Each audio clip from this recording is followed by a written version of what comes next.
આ લાલ બટન દબાવીને ચેનલને સબસ્ક્રાઈબ કરો અને બાજુમાં આપેલ બેલ આઇકનને પણ દબાવી દો, જેથી તમને મળશે નવા ન્યૂઝ સૌથી પહેલાં.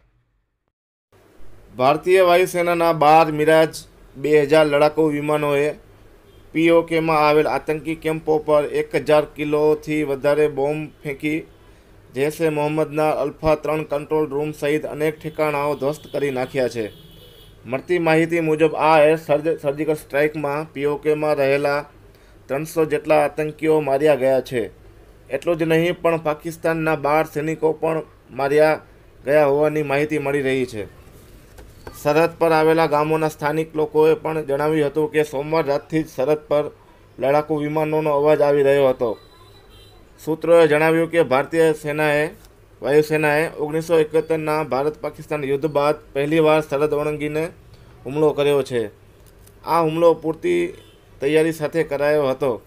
લડાકુ વિમાનોના હવામાં જ ઈંધણ ભરવાની પણ વ્યવસ્થા કરવામાં આવી હતી.